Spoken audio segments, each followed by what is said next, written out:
You hurt my mom, so I'm filing for divorce and splitting our property. I'll give the house to my mom as compensation and the car to my brother.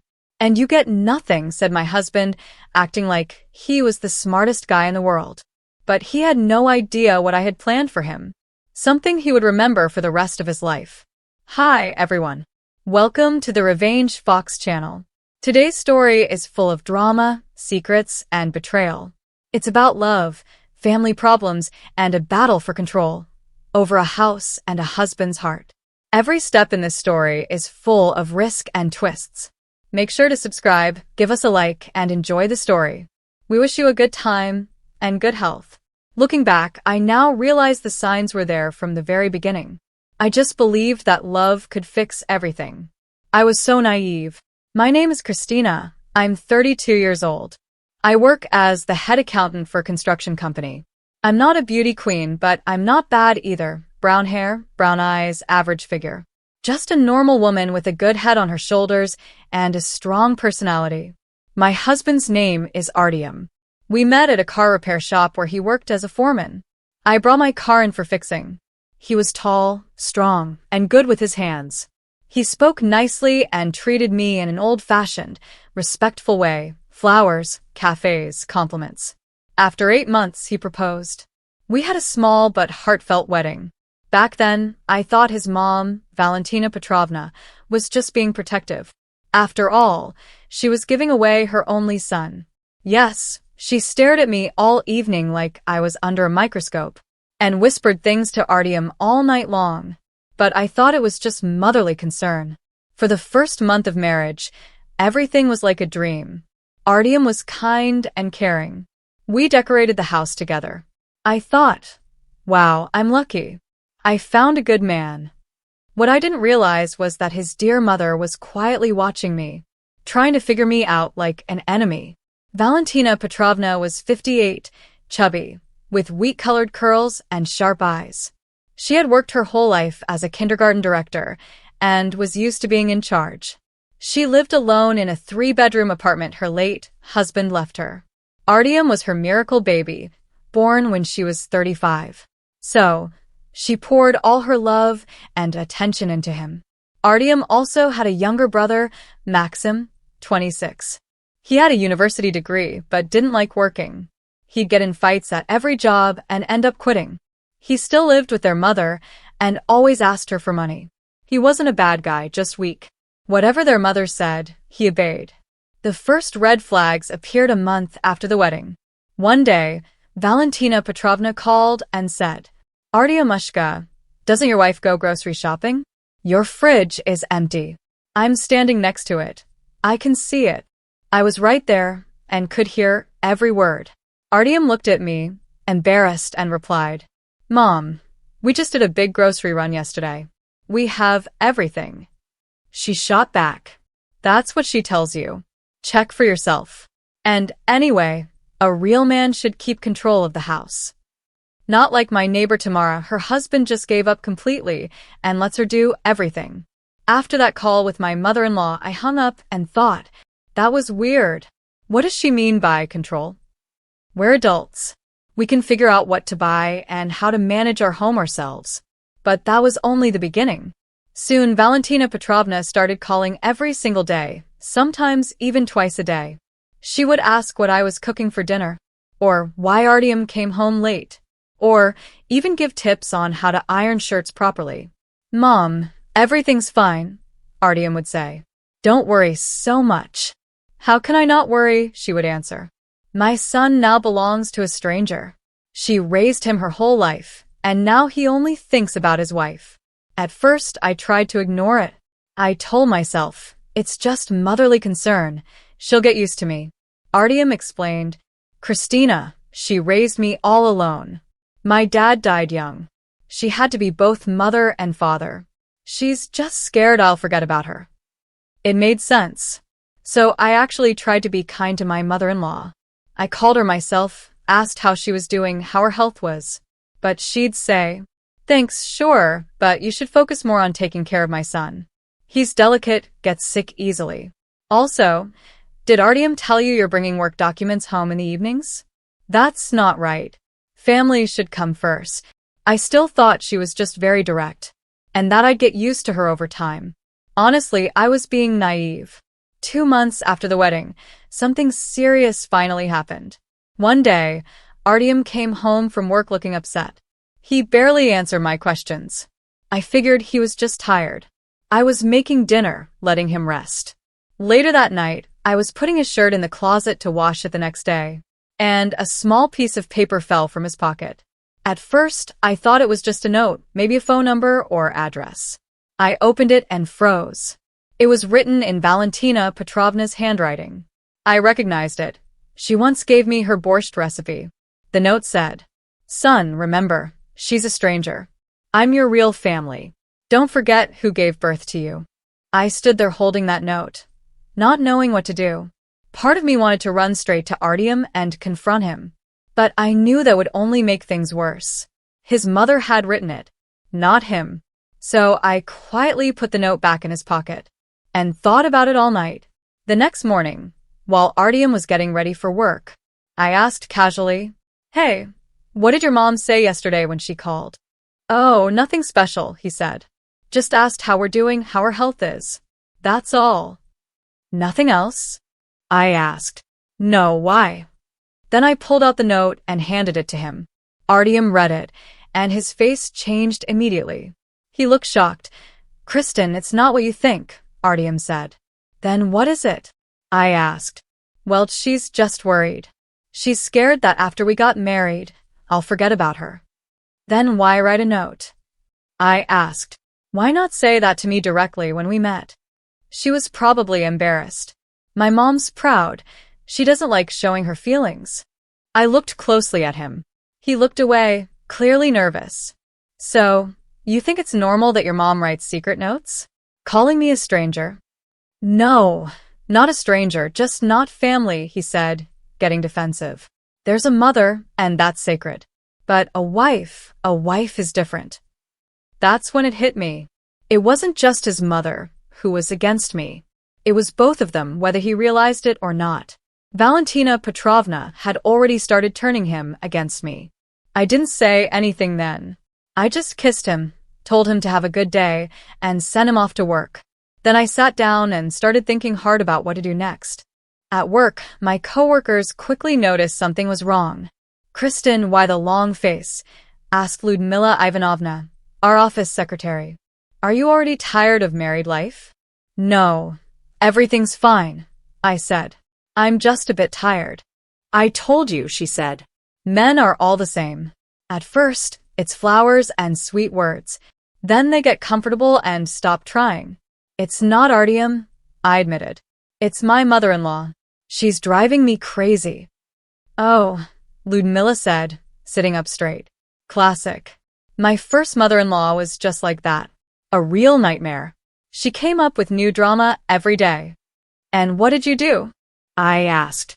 "What could I do?" she sighed. "I put up with it until I got divorced. Now I'm on my third husband, and this mother-in-law is decent. Though she also tried to boss me around at first."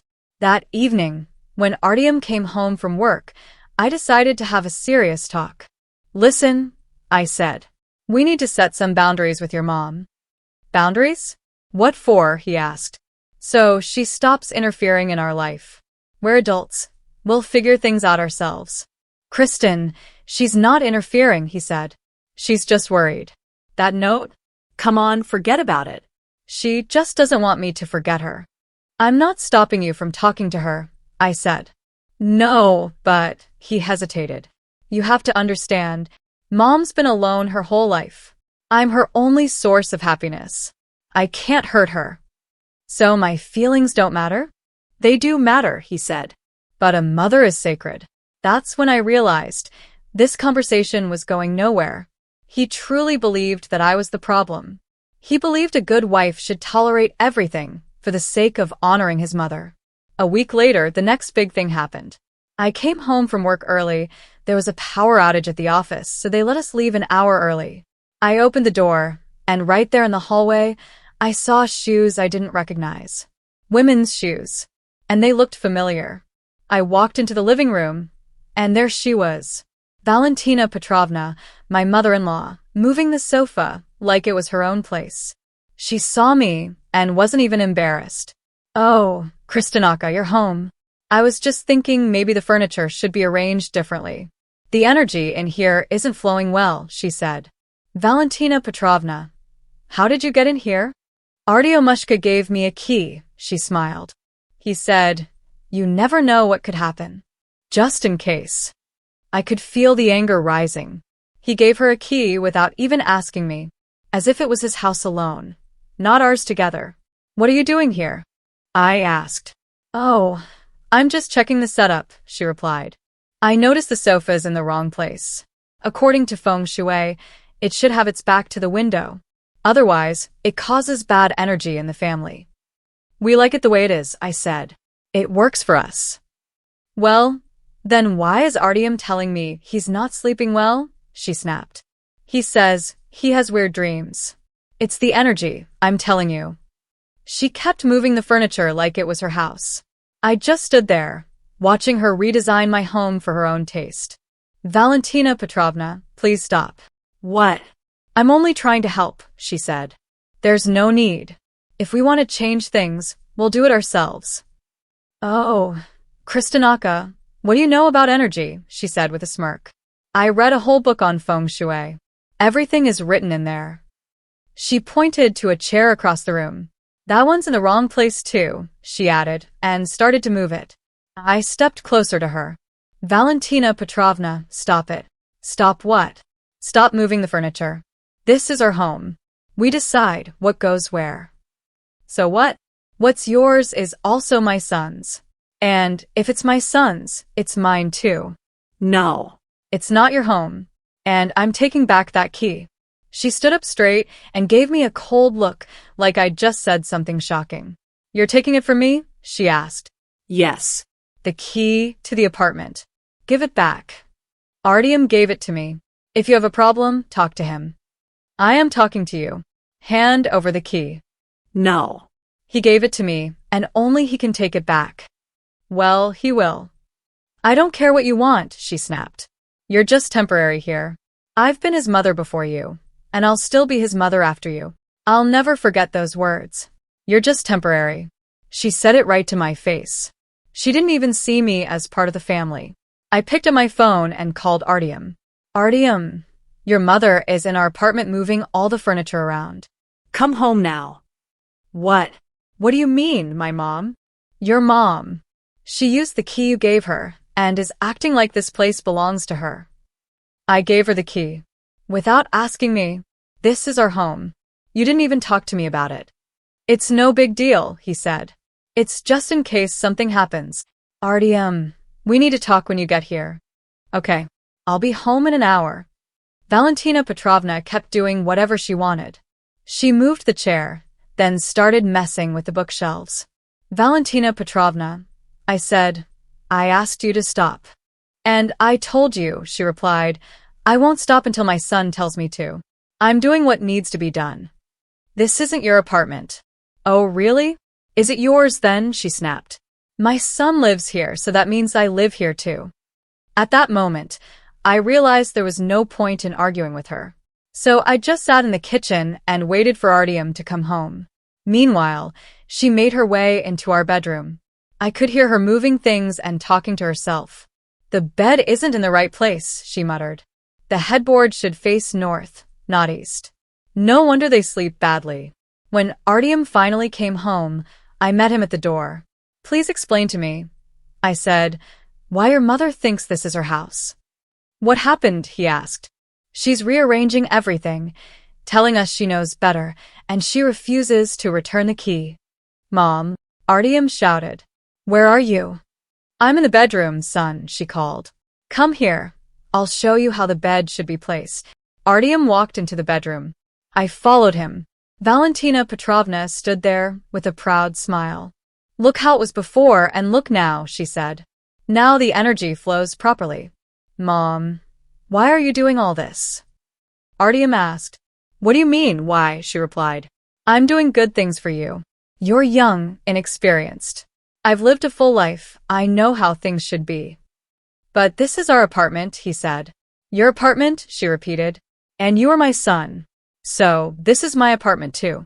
I looked at Artyom, waiting for him to finally stand up to her. But he just sighed. Mom, maybe next time just let us know when you're coming over. Why should I warn you? She snapped. Am I a stranger now? No, of course not, but… Oh, I get it. She cut him off. Your wife is telling you I'm a stranger now. No, Mom. We've just gotten used to having our own space. And now suddenly we don't. Well, now you have a big family, she said firmly, and I am the head of it. That's when I couldn't hold back anymore. Excuse me, why are you the one in charge? Artyom and I are husband and wife. We are a family. A family? Valentina Petrovna scoffed. You've been married 1 month. I raised him for 30 years. So what? I said. So, I will always be the most important person in his life. A mother is a mother. Kristina, don't be upset, Artyom said. She just wanted to help. Help, I said. She's acting like she's the head of our family. Well, she is, he replied. That was the last straw. Valentina Petrovna spoke again.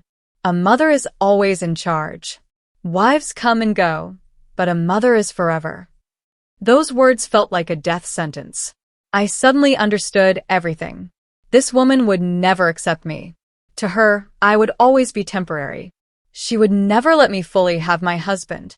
Artyom, I want the key back, I said. Kristina, he started. I want the key back. Right now. Artyom looked at me, then at his mother. Valentina Petrovna's face turned cold, like stone. Mom, maybe it really is better if you give the key back. Oh, so it started already, she said, shaking her head. You've only just gotten married, and you're already ready to betray your own mother. I'm not betraying you, Artyom said. Yes, you are, she snapped. You are. Because of this, she looked at me with so much hate that I felt uncomfortable. She acted like I was making her own son go against her. I can't believe you'd hurt your own mother for her, she said. Mom, I'm not trying to hurt you, Artyom said. You are hurting me. You're taking back the key you gave me with love. I could see my husband was torn. On one side, I was his wife. On the other, his mother, who knew exactly how to make him feel guilty. Fine, I said. Keep the key. But then I'm changing the locks. What? Valentina Petrovna shouted. I'm changing the locks. Tomorrow. This is my home, and I have the right to decide who can come in. Artyom, she turned to him, pleading. Do you hear what your wife is saying? Artyom looked at me, then at his mother, clearly confused. Kristina, maybe we don't have to go that far? No, we do. I won't live in a house where someone can show up anytime without asking. But she's my mother. And your mother needs to respect our family's boundaries. Suddenly, Valentina Petrovna started crying. Not loud, just soft, sad sobs. Oh God, what is this? She whispered. She's turning my own son against me. I raised him alone all my life, and now he throws me out like this. Artyom immediately rushed to comfort her. Mom, no one is throwing you out. Kristina, say something, please? What could I say? That I was okay living like a guest in my own home? That I was fine with her showing up whenever she wanted? I said exactly what I felt. Either your mother learns to respect our space, or I'm changing the locks. You see, son, she said through tears. Look at your wife. She wants to throw your own mother into the street. No one is throwing you out, I said. You just have to let us know before visiting. Why should I? Am I some stranger now? And again, the same argument. That's when I knew this conversation was useless. She wasn't going to back down, and Artyom couldn't take a side. In the end, we made a small agreement. Valentina Petrovna would keep the key, but had to call at least an hour before visiting. I thought, maybe that's something. But I knew deep down it was only a temporary piece, not a real solution. And then, 2 weeks later, another problem came up. Artyom called me at work. He sounded nervous. Kristina, we've got a situation. What happened? Maxim lost his job. He was laid off. Oh, I'm sorry. But what does that have to do with us? Well, he wants to stay with us for a little while. Just until he finds a new job. I pulled the phone away from my ear for a moment. So now his brother, who I barely knew, would be living with us? Artyom, we live in a one-room apartment. He'll sleep on the couch. It's just for a little while. How long exactly? A month and a half, max. He's already looking for jobs. Artyom, you should have talked to me about this first. I'm talking to you now. No, you're not. You've already decided, and now you're just informing me. Kristina, he's my brother. I can't say no to him. But I can, and I am saying no. What's the problem? The problem is that we need our own space, especially now that we're just starting our life together. But it's not forever. Artyom, yesterday your mother called me a stranger, and now today you want to move your brother in? I'm starting to feel like I don't belong in my own home. What are you saying? Who exactly doesn't belong? Are you saying it's him or me? I'm saying that you keep making decisions without asking me first, and then just tell me after like I have no say. Okay, so what do you suggest? Let him stay with your mother. She has a 3-room apartment. She says it's being renovated. What renovation? She was just here yesterday. She didn't mention anything. She's redoing the wallpaper or something. At that moment, I realized I was being lied to. There were no renovations. Valentina Petrovna just didn't want to take her son in, so she decided to send him to live with us instead. Artyom, if your brother moves in here, I'll go stay at a friend's place. Are you serious? Absolutely. I won't keep living like this, with people constantly invading my life. But he's family. He's your family. My family is you and me. And I want us to have our own space. Artyom stayed quiet for a moment, then finally said, Okay, I'll talk to him. But that evening, I found out he'd said something completely different. He told Maxim that I was against it, but that women can always be persuaded. An hour later, the doorbell rang. Maxim was standing there with a big bag, smiling. Hi, Kristina. Artyom said I could stay here for a while. I looked at my husband. He just shrugged with a guilty look. He's been out of work for a week, Artyom said. He's got no money at all. But it's just temporary. Really? How long exactly? A month and a half, Maxim said. I've already had a few interviews. I'll find something soon. Where will you sleep? On the couch. I don't mind. What was I supposed to do? Throw him out? I let him in, but I told Maxim clearly. 1 month. That's it. And only if you're actively looking for a job. Of course, of course. Thank you so much. But just a week later, I found out Maxim was planning to bring a girl over. Her name was Victoria. She worked at a beauty salon, pretty but not the sharpest. Hey, Kristina, Maxim asked me. Can I invite Vika over sometimes? Visit? Sure. But she can't stay the night. Why not? It's not like she'll be here forever. Because this is a 1-room apartment, not a dorm. Oh, come on. We'll be quiet, Maxim. No means no. But the next day, I came home from work, and Victoria was already sitting in our kitchen, drinking tea. Hello, I said. Hi, she replied casually. She was Maxim's girlfriend. I answered coldly, realizing once again that no one had asked me. Maxim just brought her over, like I didn't matter. Now, the two of them were getting comfortable in my apartment. 3 days later, it happened again, but this time Vika brought a friend with her. A loud girl with bright pink hair. They sat in the kitchen, gossiping, laughing, and even joked about me, saying I was too strict and that my husband was whipped. I realized things were getting out of control. Maxim acted like he owned the place. He told everyone our private family matters, and Artyom just went along with it. When I tried to talk to my husband, he brushed me off, saying, My brother is young and just needs time. He'll find a job and move out soon. But weeks passed, still no job, and instead, more guests showed up. More friends, more girls. Our home started to feel like a train station. And I felt like a stranger in my own house. Then something happened that really upset me. On the stairs, I ran into our neighbor, Galina Mikhailovna.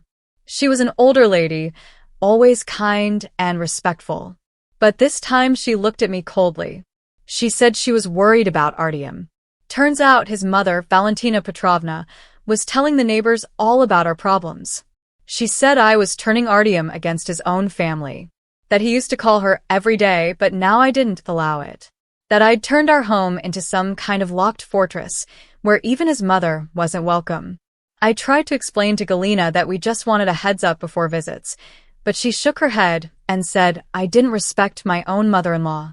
So now the neighbors thought I was the villain, and Valentina was the poor, hurt mother. When I told Artyom about it, he just shrugged. She's just upset, he said. She's used to me talking to her about everything. I said, I don't like people thinking badly of me. He replied, then stop worrying about what people think. And then it got even worse. A week later, my co-worker Ludmila Ivanovna came into work looking shocked. She said her sister had heard strange rumors from friends. Apparently, some woman was calling people and talking about her wild daughter-in-law, who just got married and works as an accountant. She claimed the daughter-in-law was stealing her son from the family, that he used to be such a good boy, but now didn't respect his mother anymore. I didn't even have to ask who the woman was. It was Valentina Petrovna. She even started saying she suspects I stay out late, come home, and talk to other men on the phone. I felt like the ground was disappearing under my feet. Valentina Petrovna wasn't just complaining anymore. She was spreading rumors about me. She was telling people that I was cheating on Artyom, that I was greedy, didn't give him money for food, and was planning to take him away to another city. I tried to talk to Artyom about it. At first, he didn't believe me, but he agreed to talk to his mom. That conversation didn't go how I expected. Valentina denied everything. She said people were making things up. Then she added, well, she just come home late and she just talked to men on the phone, so it might look suspicious. And she said she was just worried about her son. I could see it. My husband was starting to doubt me. She had done such a good job turning him against me that even he started questioning things. The next day, I saw her near our building, talking to a woman I didn't know. I walked closer and overheard her telling this stranger that our lights were on until 2 a.m., but that her son had gone to bed at 10:30. She claimed I stayed up late, flirting on the phone, and that she could hear through the open windows. That's when it hit me. She wasn't just gossiping, she was spying on me. She was coming over, watching our windows, listening to our conversations. When I confronted her, she was caught off guard at first, but quickly recovered. I said she was slandering me. She just said, I'm telling the truth. You do talk on the phone till 2 a.m. I explained I was talking to clients for work. She rolled her eyes and said, at 2 a.m.? What kind of clients? Then the worst part came out. She said, right to my face, that I wasn't right for Artyom, that I was too cold and calculating, that he needed someone warm and soft-hearted. And she already had someone in mind, Lena Gorbunova, the girl Artyom dated back in school. So now it was clear. She wasn't just against me. She was actively trying to break up our marriage. She was calling his ex-girlfriend, trying to bring them back together. She already had my replacement picked out. I went home and told Artyom everything. He didn't believe me. He said his mom would never say such things. That Lena was just an old friend of the family. When I told him that his mom was fighting a full-on war against me, he just sighed and said, I'll talk to her tomorrow. But the next talk was worse than before. Valentina didn't apologize. She went on the attack. She told Artyom that I had threatened to sue her, that I was bullying an old woman, that I was paranoid and overreacting, and that no normal wife behaves like I do. Artyom believed her. He told me it wasn't right to yell at his mother, that I was blowing everything out of proportion, that she didn't mean anything bad. She was just worried. Then I asked him, do you tell your mother everything we talk about? Turns out yes. He regularly talks to her about our arguments. She was giving him advice on how to deal with me. She said women should be calm and easy to handle, that we shouldn't argue, but agree. She told me I'm too independent, that I should spend more time at home and give my husband more attention. In her opinion, a wife must support her husband no matter what. Never argue, never criticize, even if he's clearly wrong. She said I was too cold and that I only cared about Artyom out of obligation, not love. That's when I realized my husband was completely on his mother's side. He truly believed I was the reason for all our problems. Then, just casually, I mentioned the prenup we signed before the wedding. Artyom remembered it, but he didn't take my words seriously. He should have.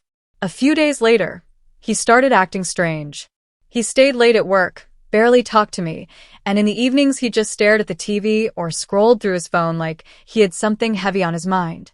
Then one day, I happened to see him at a cafe across from my office. He was sitting with a man I didn't know, and they were talking seriously. The guy looked a bit familiar, but I couldn't place him. I moved closer and caught a bit of the conversation. They were talking about property, how to protect it. Artyom asked something about what to do with the apartment. Then I realized who the man was. Igor Semyonov, Artyom's childhood friend, who also happens to be a lawyer. They hadn't seen each other for years, and now they just happened to reconnect? Yeah, right. And they clearly weren't just catching up on old times. I stepped back and watched them from a distance. Igor was showing him documents, explaining things, and Artyom was taking notes on his phone. They shook hands and left. That evening, Artyom came home acting normal, said he was busy at work. But I saw how nervous he was. He wouldn't even look me in the eye. That's when I knew he was planning something. The next day, something happened that made everything clear. Valentina Petrovna called me. She said her birthday was tomorrow, and she wanted to celebrate quietly with just the family. She asked me to come at 6 p.m. I didn't want to go, but Artyom insisted. He said it was important, that his mom was trying to fix things and she deserved a chance. So we went. Valentina greeted us like nothing bad had ever happened. She set the table, lit candles, even baked a cake. Her younger son Maxim came too, bringing flowers. It was all going fine until the doorbell rang. Valentina lit up with excitement and ran to answer it. A moment later, a tall blonde in a red dress walked into the living room. "Oh, who's this?" she asked, looking at me. "This is Kristina, Artyom's wife," said Valentina. "And this is Lena Gorbunova, an old family friend." Lena walked right up to Artyom and hugged him. And not just a quick hug, a long, warm hug. Too much for a simple hello. Then she sat next to him and started talking about their school memories. I just sat there and watched. Valentina was beaming with joy. Artyom looked awkward, but didn't pull away. And Lena? She was openly flirting with my husband. Then she said she had recently gotten divorced, had moved to our city, and was looking for a job at a bank. For now, she was staying with a friend. Artyom said he really missed his old friends and wanted to reconnect with them. Valentina Petrovna said she had been in touch with Lena for a long time. She called Lena a wonderful girl, kind and thoughtful, and said it was such a shame that Lena and Artyom had broken up back then. Then my mother-in-law pulled out a photo album and started showing old pictures. There were photos of Artyom and Lena at graduation, at school parties, and at her summer house. They looked like a happy young couple. Everyone had thought they were perfect for each other. Lena gave a dramatic sigh and said those were the best years of her life. She said she'd never forget them. Artyom blushed and gave a shy smile. That's when I realized I was being set up. This wasn't a random visit. It was a well-planned move.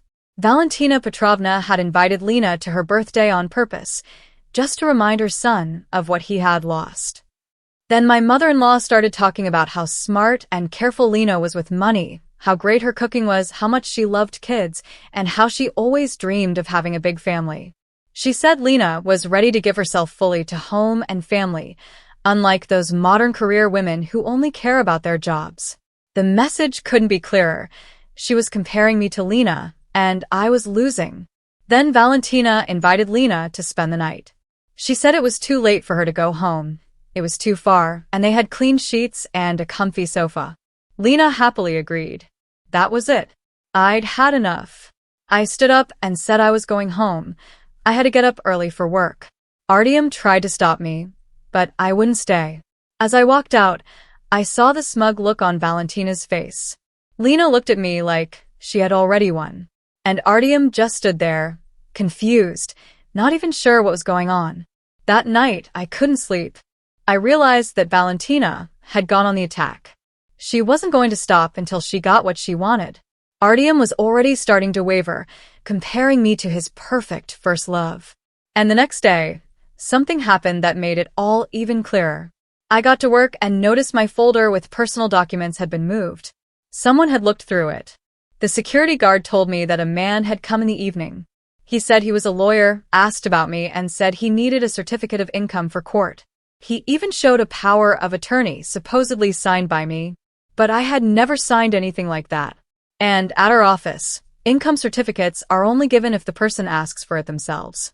That's when I understood someone was trying to get information about my finances illegally. I realized it was Igor Semenov. Artyom had probably asked him to collect information about me, my income, my property, and how to protect it. That evening, I went to a cafe where I once saw them meet. And yes, I saw Artyom and Igor sitting at the same table. They were leaning over some papers and arguing about something. I sat at the table next to them, hid behind the menu, and listened in. Igor was saying that a marriage contract can be challenged in court if you prove it was signed under pressure. He said there are ways to protect property, if you're smart about it. Artyom asked, "What about the apartment? Can I transfer it to my mother?" Then he added that his wife, me, had started to get suspicious, and he needed to act fast.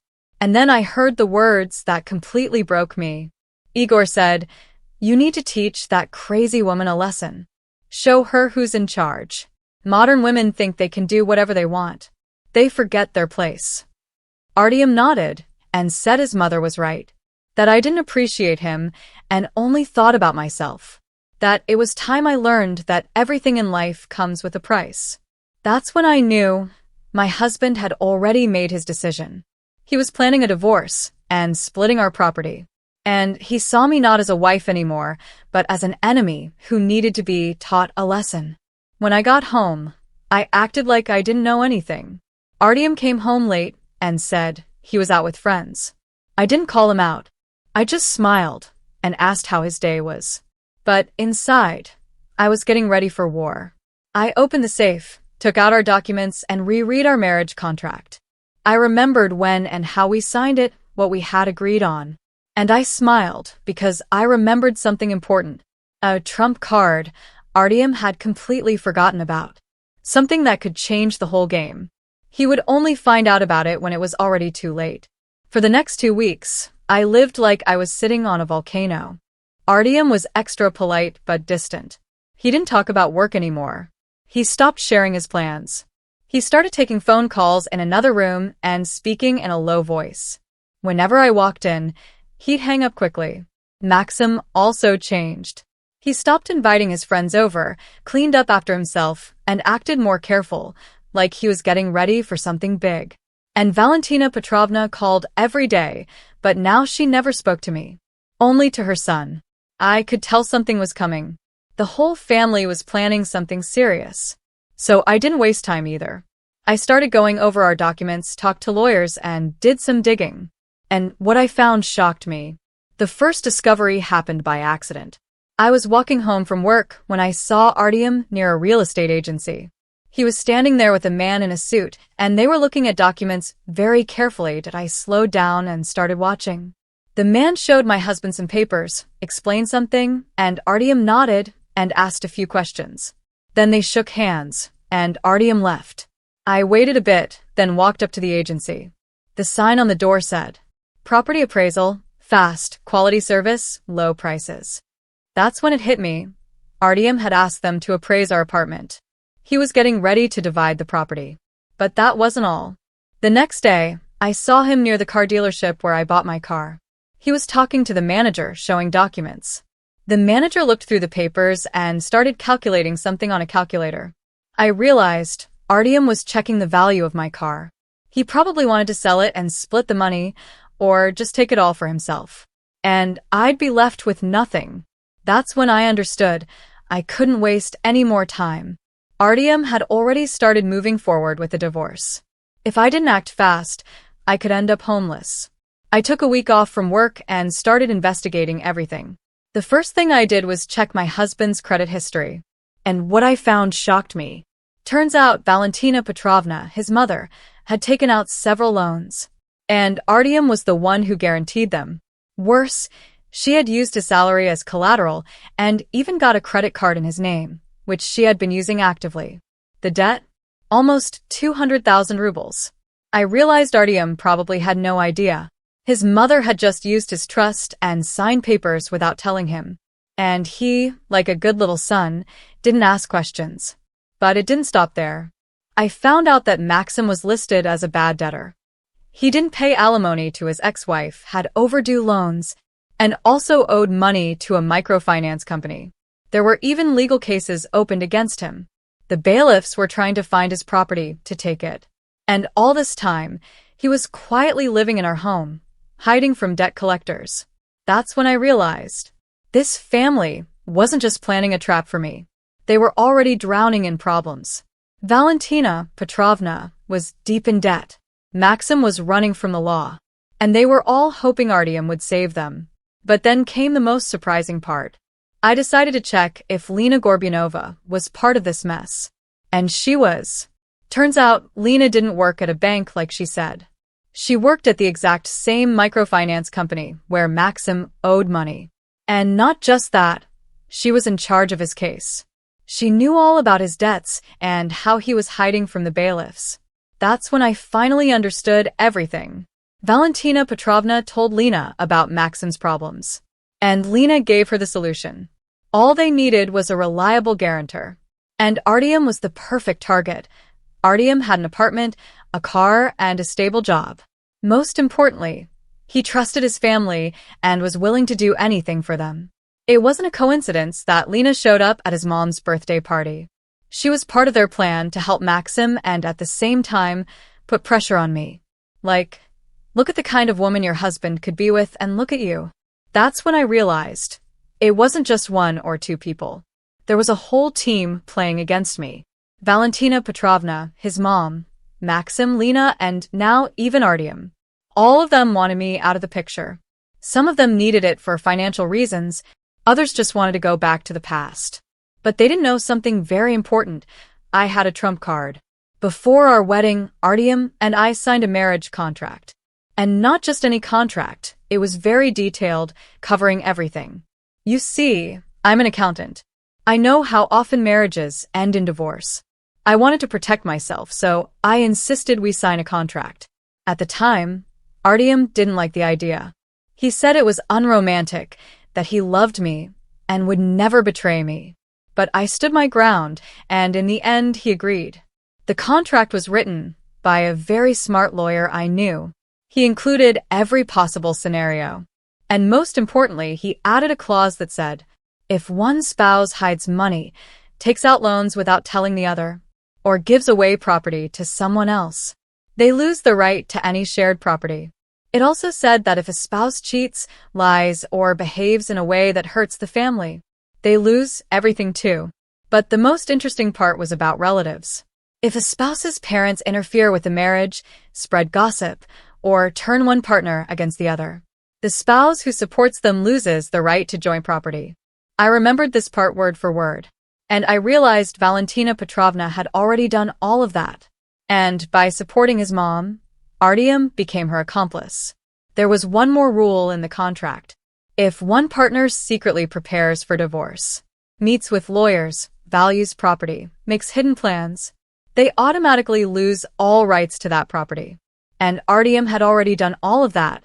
He met with Igor Semenov, ordered an apartment appraisal, checked the value of the car. I had proof, photos, notes, and documentation. But here's the best part.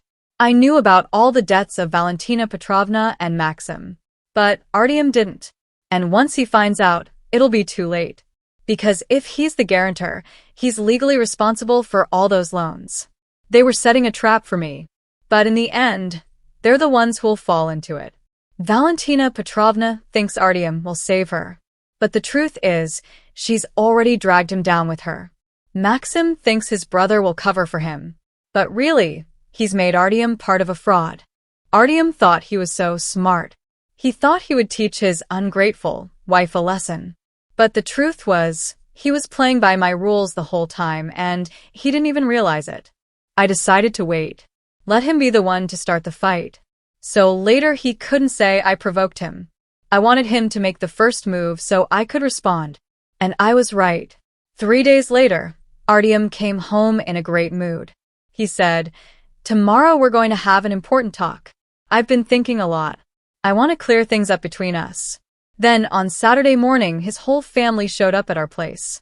First came Valentina Petrovna, his mom, dressed up, fresh hairstyle, fancy suit. Then Maxim arrived, hair combed, clean shirt, trying to look sharp. And finally Artyom walked in, looking serious, holding a folder with documents. They were clearly getting ready for this like it was some kind of celebration. His mom even brought a pie in a box and Maxim brought flowers. But I couldn't understand. What exactly were they celebrating? Artyom sat me down in a chair. He stood across from me. His mom and brother sat on either side, like witnesses in court. It all looked dramatic and threatening. Then Artyom started his big speech.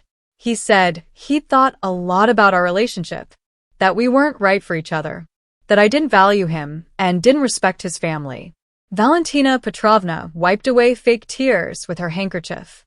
Maxim nodded like he was really feeling it, and I just sat there listening because I knew the main part was coming. And it did. Artyom finally said he couldn't handle my ingratitude anymore, that I crossed the line when I offended his mother.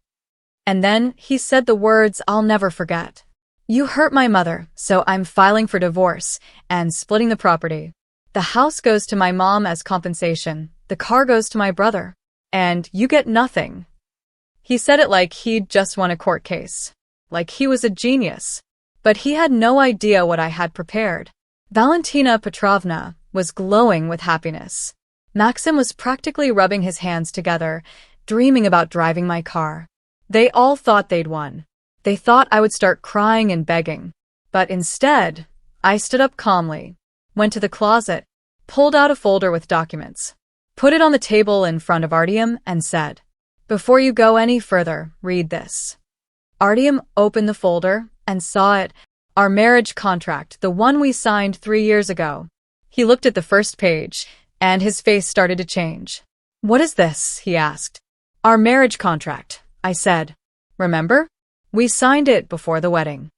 "Well, yeah," he said, "but those were just standard terms." "Not quite," I replied. "Read point 14. Artyom flipped to the page and began reading out loud.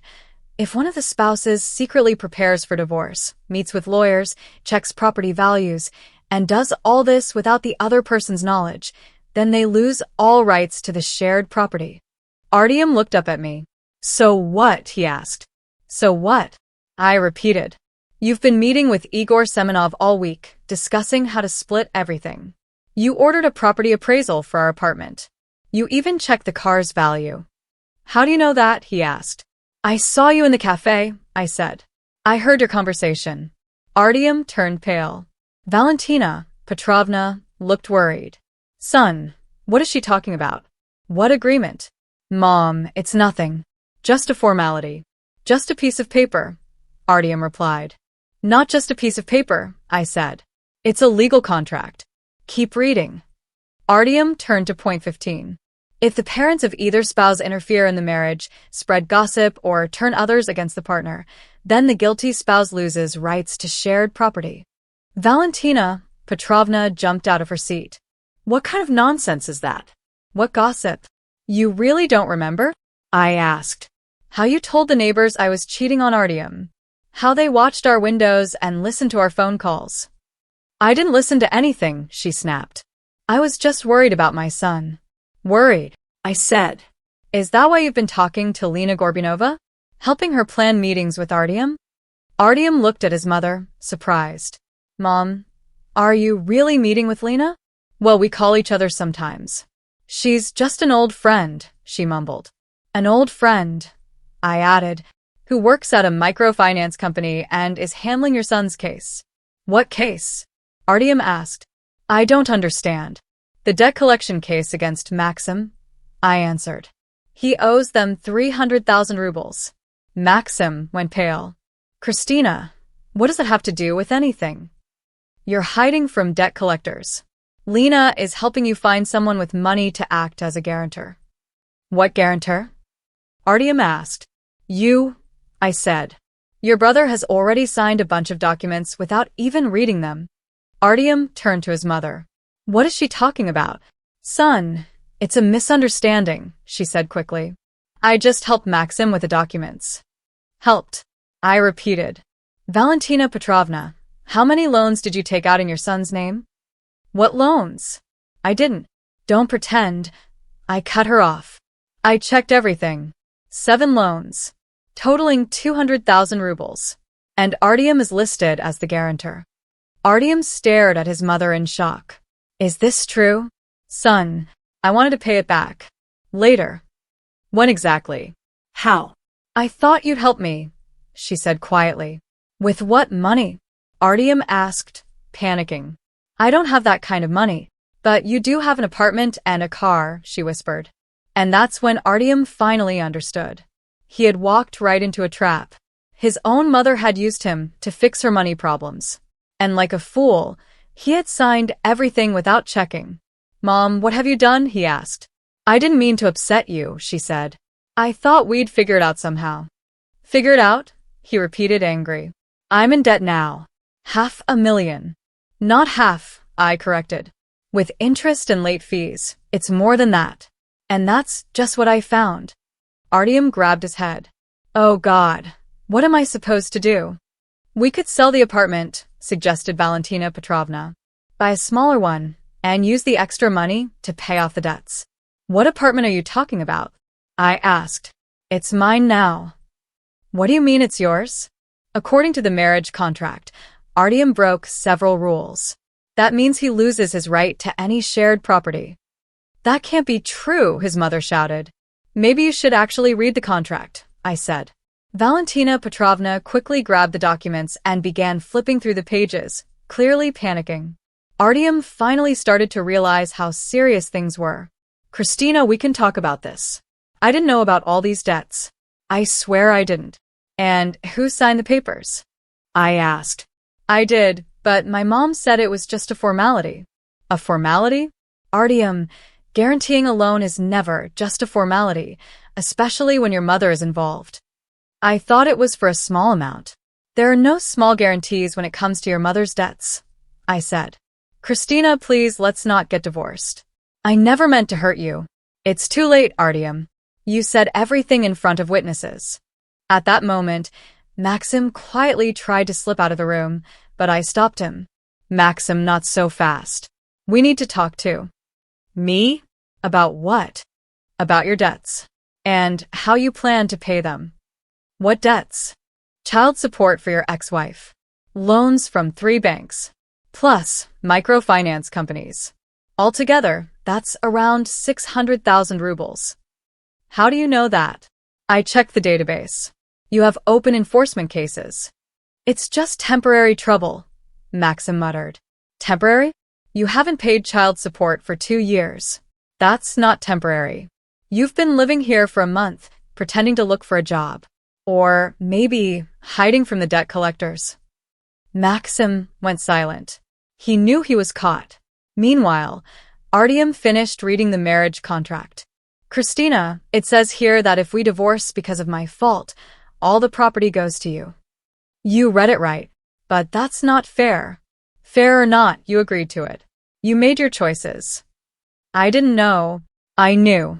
And you signed it with your own hand 3 years ago. Things were different back then. Yes. Back then, you promised to love me, respect me, never betray me.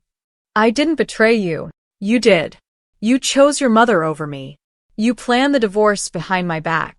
You wanted to leave me with nothing. But she's still my mother. Then let your mother help you with your debt. Valentina Petrovna looked up from the papers. Son, maybe this contract isn't valid? Maybe we can challenge it in court.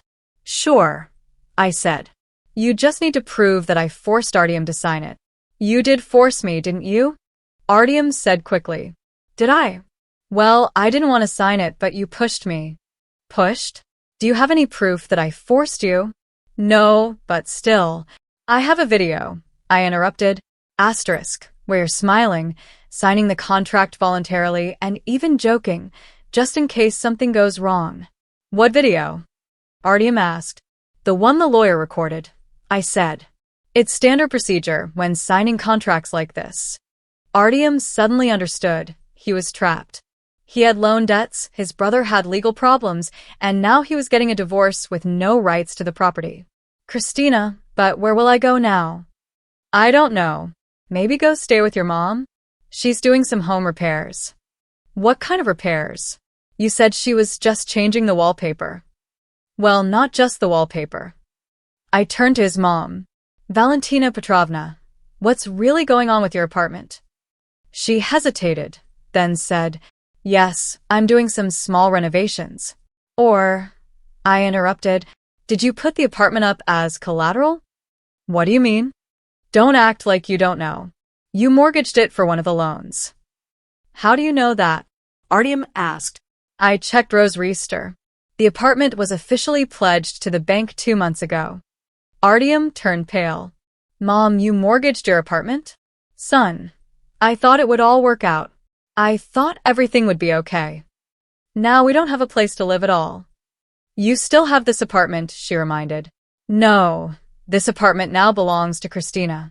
So what? His mom said. She's kind. She won't kick you out. I will, I said calmly. He's leaving today. We were a family, Artyom said, until now. No, I replied. We were a family until you tried to trick me. We didn't trick anyone. You hid your debts. You met with lawyers. You planned the divorce. You even decided who would get what. It's just a misunderstanding. Misunderstanding? I asked. Then repeat what you told me 30 minutes ago. I got carried away. Carried away? You told me you were filing for divorce. That your mom would get the apartment, your brother the car, and I'd get nothing. That's not what I meant. Then what did you mean? I thought maybe you needed to learn a lesson. That I should show who's in charge. Exactly. And you know what? You did show me something. Not about yourself, but about me. Now Artyom fully realized he had lost. His whole plan had backfired. He had lost his wife, and now had no place to live. Kristina, please, let's fix this. I know I messed up. It's too late, Artyom. Some mistakes can't be fixed. But we loved each other. You loved your mother. You just tolerated me. That's not love. If I didn't care, I wouldn't have listened to that random lawyer who said I should teach you a lesson.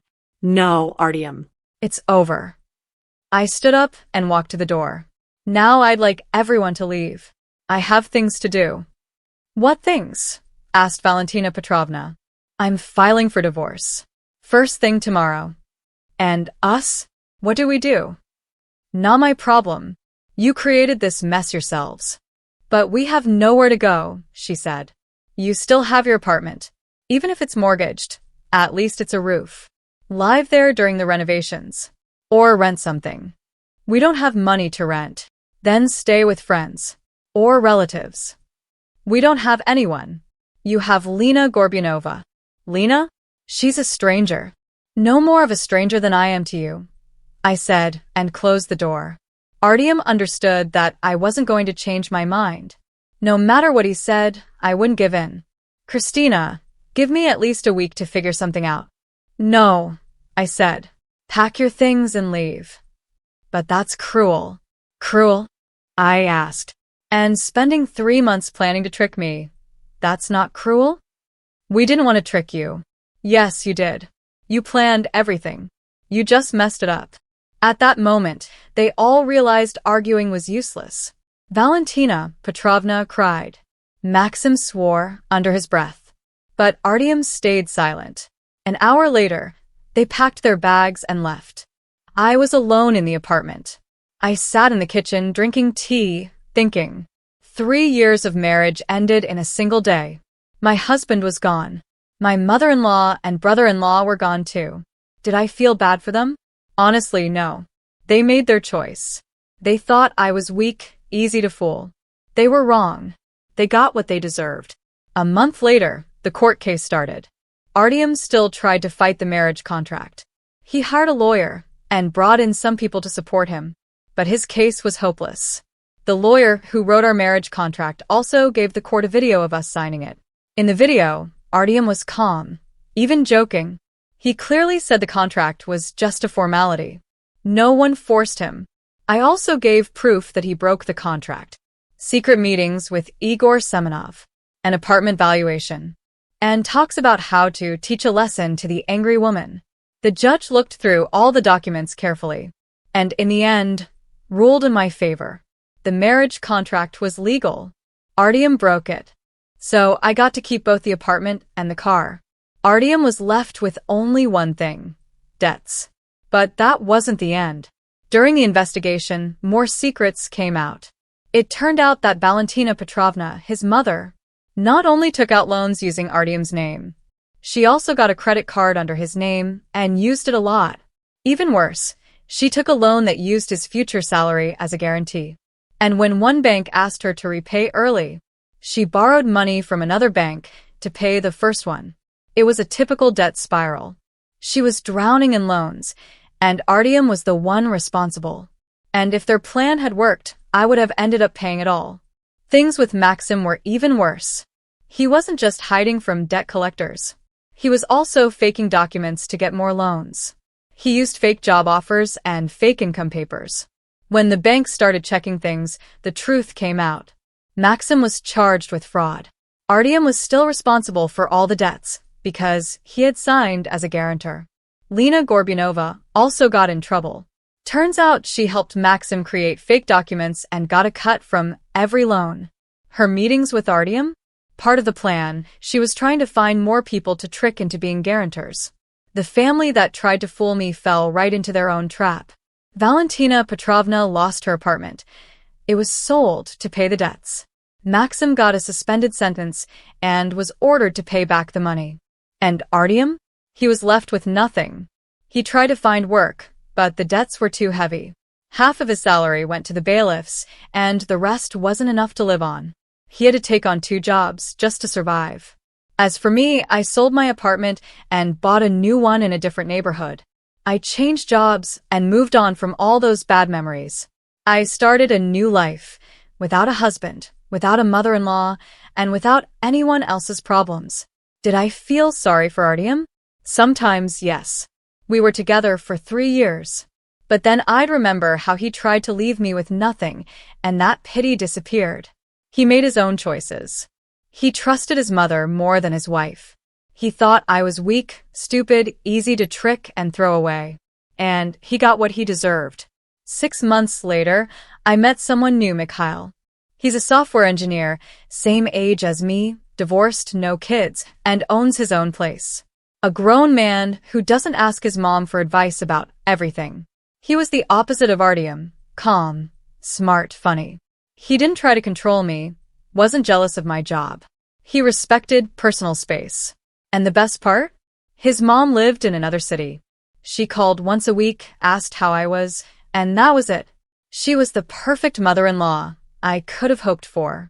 Mikhail and I dated for a year, then moved in together. We weren't in a rush to get married. Both of us were careful after our past. But things were going well. What about Artyom? I heard things from mutual friends now, and then. He's still paying off his debts, still working 2 jobs. Living in a rented room. Saving money on everything. Valentina Petrovna rents a place too. Her pension isn't enough, so she works part-time as a cleaning lady. Artyom helps when he can, but even he barely has enough to live on. Maxim finished his suspended sentence and moved to another city. He tried to start a new life, but because of his criminal record, he couldn't get a proper job. Now he just does small, random jobs to get by. As for Lena Gorbunova, she had to pay fines and got fired from her job. Now she sells cosmetics from home, but barely earns enough to survive. All her dreams about getting back with her first love? Gone. They all got what they deserved. They wanted to trick me, but in the end, they only tricked themselves. They planned something bad for me, but the bad things happened to them instead. Was that justice? I don't know, but they definitely learned a lesson. Maybe next time they'll think twice before trying to hurt an innocent person. As for me, I live peacefully and happily now. I work, spend time with Mikhail, and plan for the future. No more debts. No crazy mother-in-law. No weak, spineless husband. Sometimes I think, what if I hadn't insisted on a prenup? Honestly, I would have lost everything. Artyom would have divorced me, taken half of what I owned, and dumped his debts on me. But I was careful. I knew life can be unpredictable. And I was right. That marriage contract saved my future. It destroyed their plans, but protected me. The lesson is simple. Don't underestimate quiet women. We may seem soft, but we're stronger than you think, especially when pushed too far. Artyom thought I was weak, that I would cry, forgive, and beg him to stay. But I was stronger, smarter, and I was ready for war. I learned the rules, prepared my defense, and when the time was right, I struck back hard. So if you ever plan to fight someone, make sure you really know your enemy, or you'll end up like Artyom. No wife, no home, no future, and 500,000 rubles in debt. M.